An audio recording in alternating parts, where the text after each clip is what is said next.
Big college football story here in our state of Oklahoma. Mike Gundy kind of riled some people up with his quotes uh, about the rivalry with Oklahoma and where that stands. And I understand that no matter what I say, I can't really come off as completely unbiased. You have a weird relationship with this rivalry because you are a lifelong Oklahoma Sooner fan, got your degree from Oklahoma State, are a Cowboy fan as well. Oklahoma State head coach Mike Gundy on Tuesday said, we don't have any openings to play, or sorry, that was the athletic director, Chad Weiberg. We don't have any openings to play them. We are full. Unless there are significant undertakings to make the game happen, it won't happen. Joe Castiglione said Oklahoma State has not shown any interest to schedule any games with us in football in the future, so we are moving on. And then Mike Gundy with the nail in the coffin. Bedlam is history. We all know that. We've known that because OU chose to follow Texas and the money to the SEC. I don't know if you call it a mic drop. That's a something drop. I mean, that's pretty definitive. And saying we're having childish discussions. And of course, this is a guy who knows this rivalry well, having played it, but also having a brother who was, as recently as this past summer, part of this rivalry in Cale Gundy. Kevin, what's your thoughts? A, are you sad to see Bedlam go? B, do you think it'll come back eventually?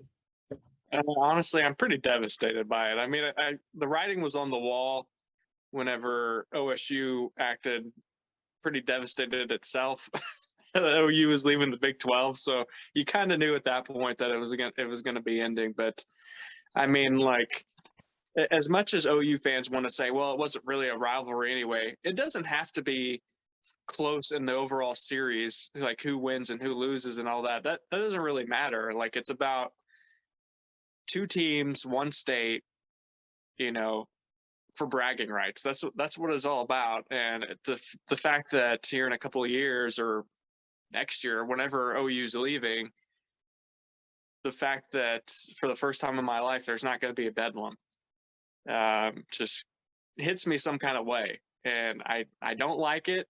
I wish that I had some control over it. I'm having a hard time coming to grips with the fact that I don't have any control over the situation and that I can't make the decisions for these people. And I just don't want to see it go. And I don't want my daughter, who is 18 months old right now, to be 10 years old or something the next time OU and OSU playing football. That would just be sad.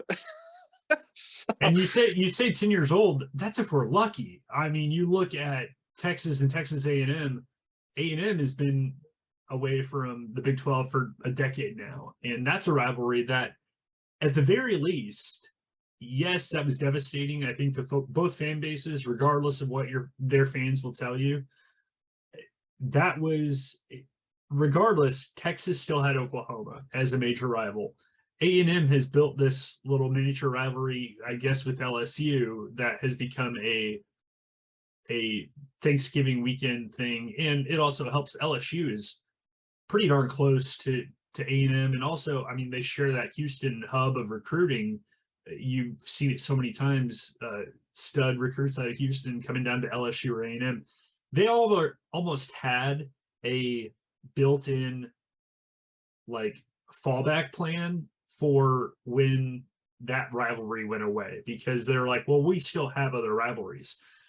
I'm sorry, but as an Oklahoma State alum, I'm not going to get that excited about playing Tulsa every year. Like, you can call it the Battle of the Turnpike, you can have a trophy, you can do whatever. That's not a big rivalry to me. And you see it so much, and it bugs me that, I mean, the fact that Missouri, if you're a Missouri alum, cool, you get to play Arkansas, which is a border state, but you don't play Kansas in basketball anymore. Like, the whole idea of recreating a rivalry or starting a rivalry that wasn't there before. I don't care if Oklahoma State and Houston and Cincinnati are the top teams in the new Big 12 for the next decade and a half. That's not going to feel like a rivalry to me, because I'm not going to see people at the barbershop or at the bank or at the coffee shop. I don't drink coffee. I don't know why I said that. I'm not going to see people around to give a hard time when my team beats them. How many Cincinnati alums live in Tulsa? I'll answer that for you. Very few, I'm assuming. And I think it'll eventually come back. I think it might be, if the people that are in charge right now are going to be as stubborn as they are, it might be once Mike Gundy is no longer coaching at OSU. It might be once Joe Castiglione isn't at OU anymore. I think it'll happen maybe 15, 20 years down the line. Keep in mind, people act so devastated over these rivalries ending. Alabama and Auburn, maybe the greatest rivalry in college football, did not happen for like 40 or 50 years, which is mind-boggling for somebody our age to think about. But they did not play forever. And then when they did play, they played basically at a neutral site forever, kind of like OU Texas. And I don't know. I think it'll happen again at some point. And this whole notion of it not being a rivalry because of what happened in I understand the overall record isn't. It is historically bad for the Oklahoma State Cowboys. And when they have, I was recently rereading Jake Trotter's piece for ESPN leading into 2017 Bedlam, which was seen as like a huge one. That was the Baker Mayfield like 600-yard game. My body went into shock at halftime as I was covering that game, because 61-51, right? Was the final? I believe there, and what's crazy about that is I believe there was like over 75 points scored in the first half alone. I think it was 38-35 or 38-38 at halftime.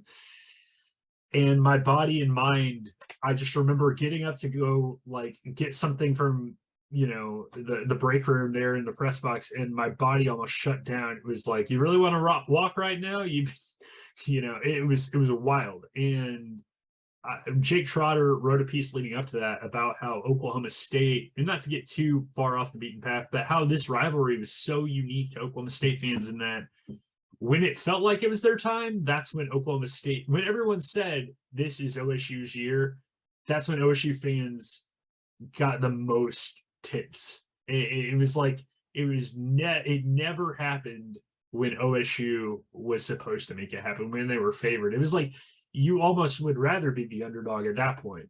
Don't talk about us at all. And I think last year was really the only time. And I thought it was hilarious when people were like, yeah, it's a bit weird for OSU to storm the field when they were favored. I'm like, you can't tell me at the end of that game that felt like a favorite winning that game. Like, that didn't, if OU had won that game, it would not have felt like an upset, because it's OU. And there's just so many geopolitical factors that go into this rivalry that make it to a point where OSU, in my opinion, will never be Big Brother. And for reasons that go far beyond football.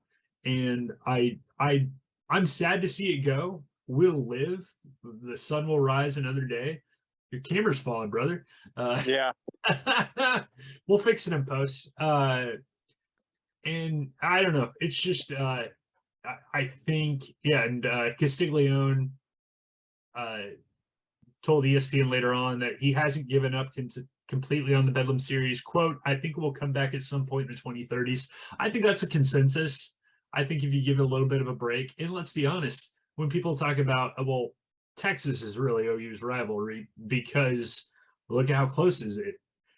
From like 2010, or like, I'm trying to think now, from like 2011 to 2016, was it really that close? There were a couple of games where Texas snuck up on it, but it felt like every year, OU just kicked the crap out of them. And I was like, okay, that's really, I don't know. It's not as if Texas is knocking that hard on their door. And I don't know. I think it'll be interesting to see. We've seen Texas and Texas A&M play each other in baseball, basketball, softball.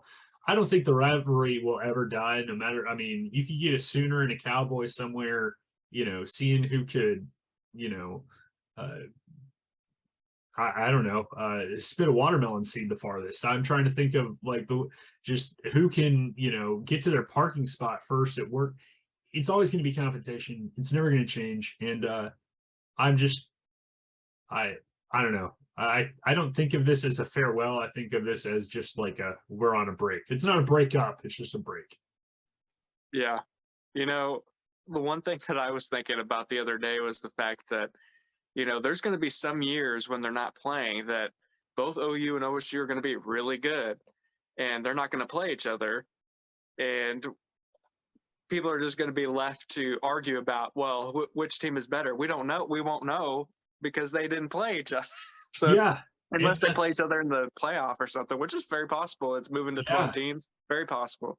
Yeah, and that's a and again, I speak about this from a standpoint of having family ties to Texas A&M and having family and friends that went to Texas and or A&M.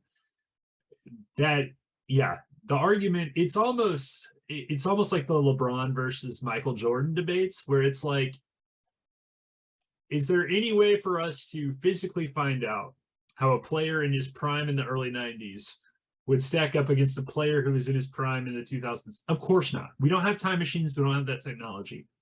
But why do we continue having these conversations? Because it's fun. Because it's fun, and each side fully believes they are right and the other side is wrong. And you see so many Texas and Texas A&M fans say, well, we're the better program. No, we're the better program. Well, let's settle on the field. Let's not.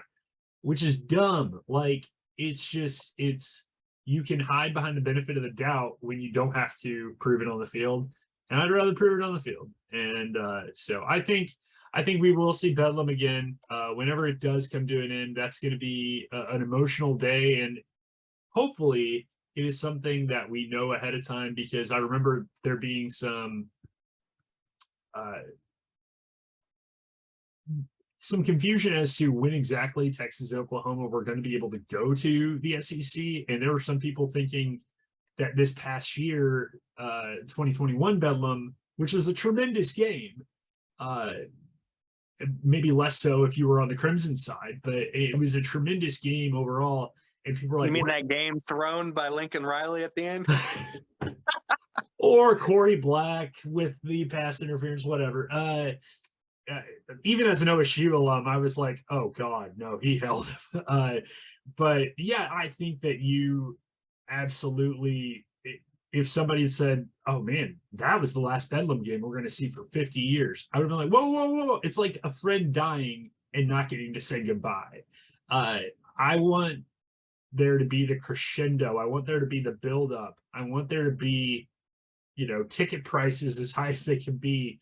And me begging my wife, no, let's just empty out our savings just this one time, so Dad can go to, so Pops can go to Bedlam one more time. But I think it'll be interesting. I just wanted to start the show off with that. We probably spent way too much time talking about it, but you and I are. Well, there's one more thing I want to mention about it before. Actually, my Uncle Terry, he was a walk-on at Oklahoma State, playing football a while. I think it was maybe the early 80s. So I'm interested to see like what he thinks about this whole thing, because most of my family they're OU fans, except for him and my Aunt Karen, because they have the OSU roots, being students there at one point. So Yeah, I definitely need to hit them up and see like, hey, what do you think about the rivalry? Well, and that's maybe they're happy about it. That's one of the neat things for you and me. And I'm not telling you how to do your job, but as a journalist, you have an outlet to be like, hey, I know somebody that would have a unique spin on this. Let's get his take on it. And that's really cool. That's a shout out to Terry. And yeah, I have friends that, I'm a transplanted Texan. I did not become a true. Growing up, I did not really hate OU, and I don't hate OU. Hate is a strong word. I don't hate anything. I don't think I really disliked OU as an OSU fan until I went to my first Bedlam game, and you start hearing fans chant derogatory things about your school, or chant, screw OSU, or OSU sucks, and you're like, I want to punch something right now. And and look, I realize that me saying this kind of ruins whatever facade I had of unbiased on this show, but I've also I've covered both schools. I have respect for both schools. But if you go to school, you absolutely, that's the best part of the rivalry, is you turn into a maniac one day a year who just doesn't like anything about the other guy. And I become a different person. But it's like the Hulk going green, baby. Like on Bedlam Day, it's like Hulk Glen comes out, like OSU Glen comes out. Except I don't bulk up to 500 pounds and change color. That would be disturbing. High school football, unless you had anything else to add. Well, just to give you an idea of how much Bedlam means to me, Yeah, 2016, that would have been my final football season in college.